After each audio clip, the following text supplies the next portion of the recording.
ಅಂದ್ರೆ ಯಾವಾಗ ನಾನು ಇದಕ್ಕೆ ಹೋಗ್ತೀನಲ್ಲ, ಲೀಗಲ್ ಆಗಿ ಹೋಗ್ತೀನಿ ಅಂತ ಅಂದಾಗ ಇದು ಸ್ಟಾರ್ಟ್ ಆಗಿದ್ದು. ಇಲ್ಲ ನಾನು ಆಮೇಲೆ ಅಲ್ಲಿ ಹೋಗ್ಬಿಟ್ಟು ಅಯ್ಯೋ ಡಾರ್ಲಿಂಗ್ ಕೃಷ್ಣ ನನ್ನ ಕ್ಲೋಸ್ ಫ್ರೆಂಡು, ನನ್ನ ಬೆಸ್ಟ್ ಫ್ರೆಂಡು ಆ ವಿಡಿಯೋ ಇರ್ಬೇಕು, ನೋಡಿರ್ಬೇಕು ಎಲ್ಲರೂ.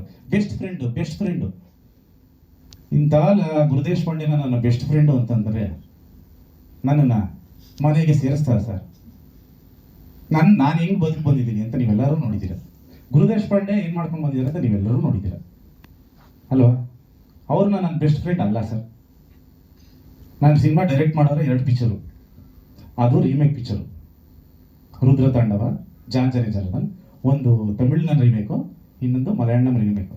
ನಾನು ಅವ್ರ ಜೊತೆ ಯಾವ ಕತೆ ಡಿಸ್ಕಸ್ಸು ಮಾಡಲ್ಲ ನಾನು ಸರ್. ಕತೆ ಡಿಸ್ಕಸ್ ಯಾರ ಹತ್ರ ಮಾಡ್ತೀನಿ? ನಾನು ಶಶಾಂಕ್ ಸರ್ ಹತ್ರ ಮಾಡಿದ್ದೀನಿ ಸರ್ ಕತೆ ಡಿಸ್ಕಷನ್. ಶಶಾಂಕ್ ಸರ್ ಹತ್ರ ಹೇಳಿದ್ದೀನಿ, ಯಾಕಂದರೆ ಅವರು ರೈಟ್ರು. ಅಂಥವ್ರ ಜೊತೆ ನಾನು ಕೆಲಸ ಮಾಡಿದ್ದೀನಿ, ಅಂಥವ್ರ ಜೊತೆ ಡಿಸ್ಕಸ್ ಮಾಡ್ತೀನಿ. ಇಂಥವ್ರ ಜೊತೆ ನಾನು ಅವೆಲ್ಲ ಆ ವ್ಯವಹಾರನ ಇಟ್ಕೊಳ್ಳಲ್ಲ. ಇವತ್ತು ಗೊತ್ತಾಯ್ತಲ್ಲ ಸರ್ ಇವ್ರುಗಳ ಬುದ್ಧಿ ಏನು, ಇವರ ಉದ್ದೇಶಗಳೇನು ಎಲ್ಲ ಇವತ್ತು ಬಂದಿದೆ. ಅದಕ್ಕೆ ನಾನು ಲೀಗಲಾಗೆ ಕೊಡ್ತೀನಿ, ಮಾತಾಡಲಿ, ಅವ್ರು ಲೀಗಲಾಗೆ ಬರಲಿ ಅವರು.